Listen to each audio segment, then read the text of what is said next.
오늘 주신 하나님 말씀은 창세기 45장 1절에서 15절까지 말씀입니다. 한 절씩 교독하시겠습니다. 요셉이 시종하는 자들 앞에서 그 정을 억제하지 못하여 소리질러 모든 사람을 자기에게서 물러가라 하고 그 형제에게 자결을 알리니 때에 그와 함께한 자가 없었더라. 요셉이 방성대곡하니 애굽 사람에게 들리며 바로의 궁중에 들리더라. 요셉이 그 형들에게 이르되 나는 요셉이라 내 아버지께서 아직 살아 계시니이까. 형들이 그 앞에서 놀라서 능히 대답하지 못하는지라. 요셉이 형들에게 이르되 내게로 가까이 오소서. 그들이 가까이 하니 가로되 나는 당신들의 아우 요셉이니 당신들이 애굽에 판 자라. 당신들이 나를 이곳에 팔았으므로 근심하지 마소서. 한탄하지 마소서. 하나님이 생명을 구원하시려고 나를 당신들 앞서 보내셨나이다. 이 땅에 2년 동안 흉년이 들었으나 아직 5년은 기경도 못하고 추수도 못할지라. 하나님이 큰 구원으로 당신들의 생명을 보존하고 당신들의 후손을 세상에 두시려고 나를 당신들 앞서 보내셨나니 그런즉 나를 이리로 보낸 자는 당신들이 아니요 하나님이시라. 하나님이 나로 바로의 아비를 삼으시며 그 온 집의 주를 삼으시며 애굽 온 땅의 지리자를 삼으셨나이다. 당신들은 속히 아버지께로 올라가서 구하기를 아버지 아들 요셉의 말에 하나님이 나를 애굽 전국의 주로 세우셨으니 내게로 지체 말고 내려오사 아버지의 아들들과 아버지의 손자들과 아버지의 양과 소와 모든 소유가 고센 땅에 있어서 나와 가깝게 하소서. 흉년이 아직 5해가 있으니 내가 거기서 아버지를 복령하리이다. 아버지와 아버지의 가속과 아버지의 모든 소속이 결핍할까 하나이다 하더라 하소서. 당신들의 눈과 내 아우 베냐민의 눈이 보는 바 당신에게 이 말을 하는 것은 내 입이라. 당신들은 나의 애굽에서의 영화와 당신들의 본 모든 것을 다 내 아버지께 구하고 속히 모시고 내려오소서 하며 자기 아우 베냐민의 목을 안고 우니 베냐민 또 요셉의 목을 안고 우니라. 함께 읽겠습니다.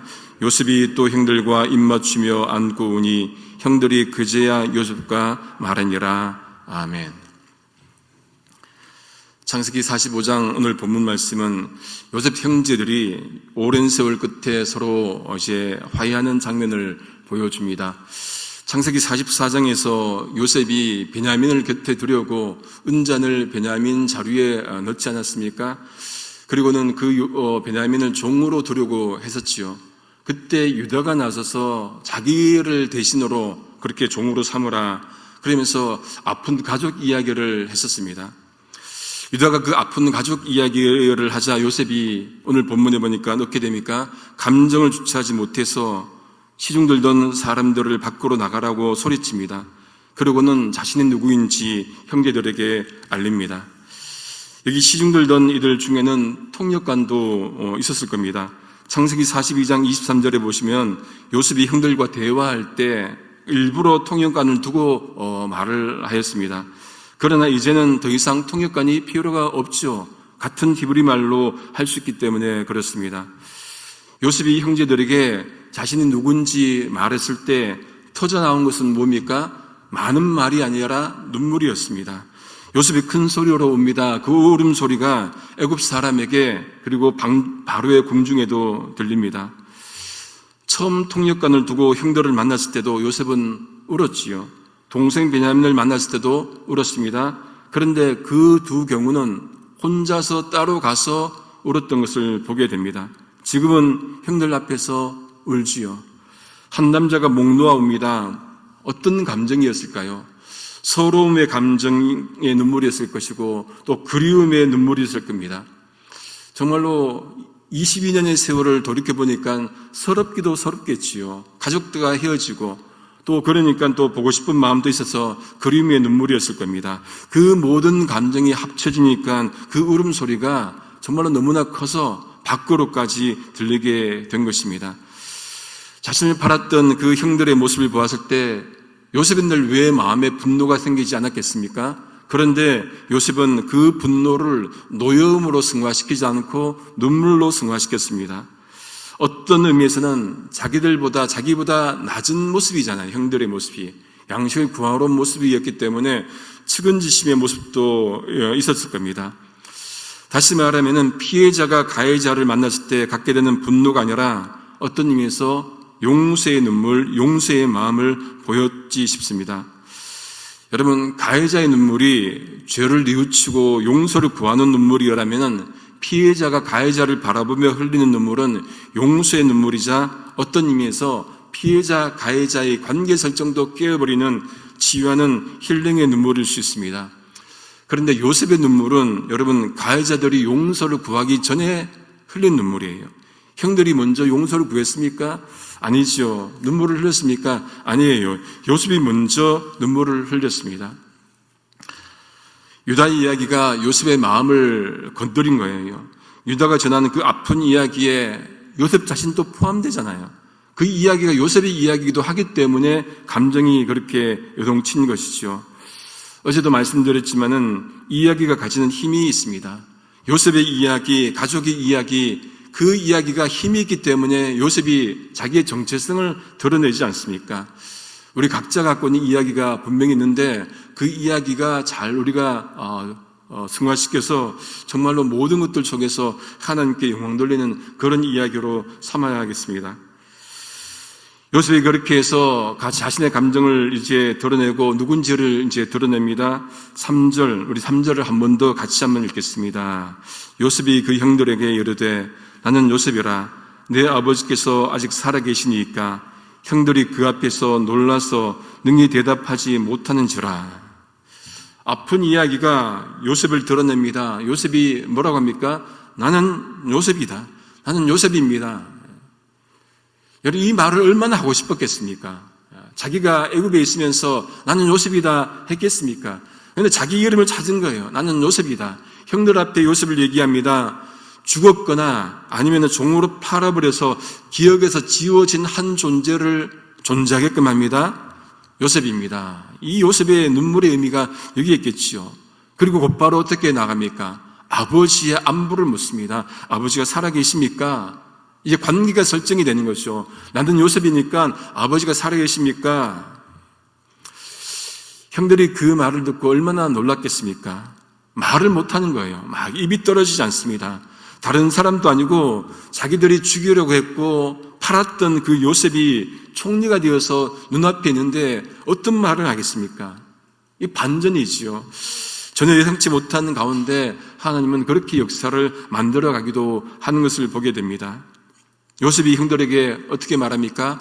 가까이 오십시오. 여러분, 요셉과 형들이 만났었지만은 가까이 가기 너무 먼 당신이었지 않습니까? 식사를 같이 했었어도 따로 식사했었지요. 그런데 요셉이 곁을 내어줍니다. 가까이 오십시오. 이건 무슨 의미입니까? 용서한다는 의미예요. 그들이 가까이 하니까 자신이 그들의 아우이고 또 형들이 애굽에서 판 자라 그렇게 말을 합니다.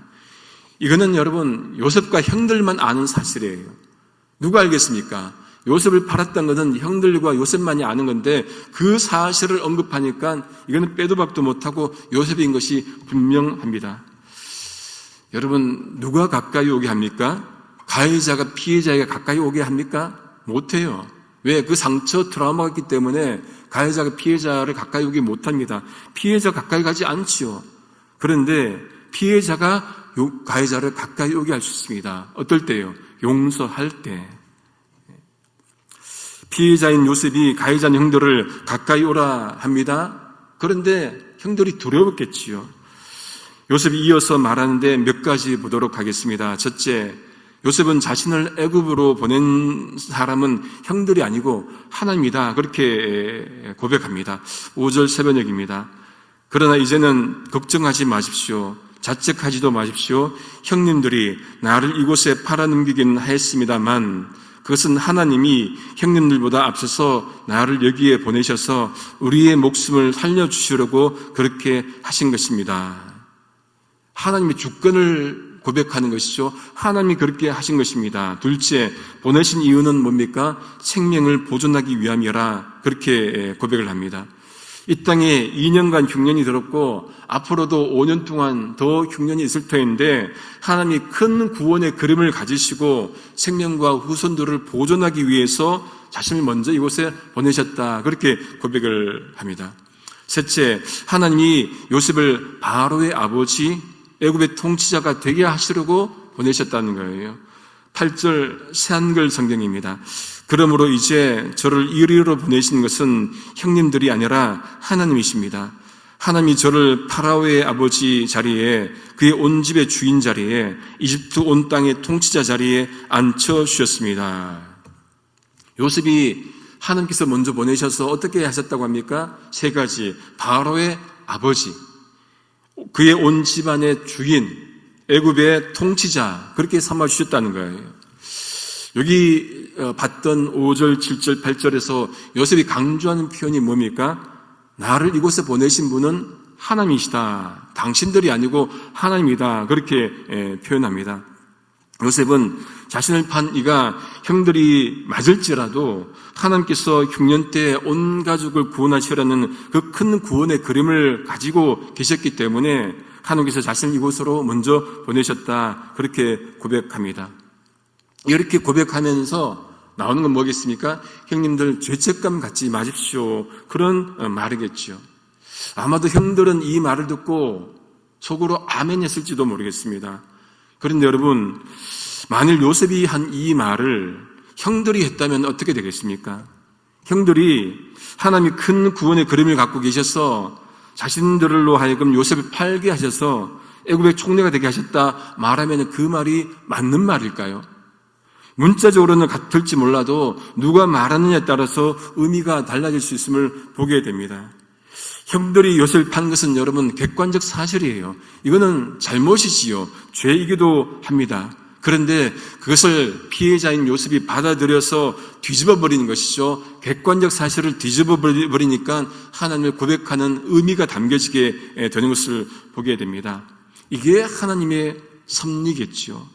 하나님의 섭리를 고백합니다. 그것도 여러분 피해자의 고백이 하나님의 섭리를 고백하지, 만약에 가해자가 이것이 하나님의 섭리야 라고 한다면 그것은 하나님을 뭐로 만듭니까? 악의 저자로 만드는 거예요. 악을 만드는 사람.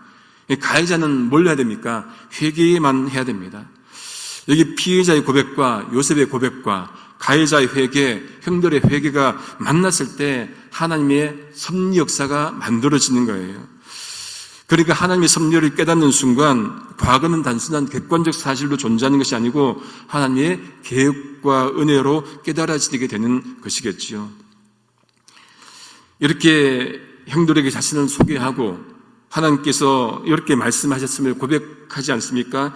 요셉은 형들에게 속히 아버지께 올라가서 아버지의 아들 요셉의 말에 하나님이 요셉을 애굽 전국의 주로 세우셨으니 지체 말고 오십시오. 그렇게 권하라고 말합니다. 요셉이 자신을 어떻게 표현합니까? 아버지의 아들 요셉, 아버지의 아들 요셉으로 표현합니다. 관계가 설정이 되는 거예요. 그동안 보지 못했던 아버지에 대한 그리움, 사랑, 아버지가 살아계시는구나, 아직까지 기쁨, 그리고 그 아버지를 다시 빨리 만나고 싶은 간절한 마음이 이 속에 표현되어 있는 것이죠. 그렇게 오시면은 아버지, 자녀들, 가축들 모두 어디에요? 고센 땅에 머물게 하고 자신과 가까이 있게 하겠다, 그렇게 말해줍니다. 애굽의 총리인데, 애굽의 전국의 주인인데 여러분 살 땅을 주죠. 집도 있죠. 먹을 것도 있죠. 걱정하지 말라는 그 얘기죠. 요셉은 아직 5년이나 6년이 남았는데 거기서 이제 아버지를 섬기겠다, 전혀 부족함 없도록 보살피겠다, 그렇게 말합니다. 이거를 요셉이 어떻게 강조합니까?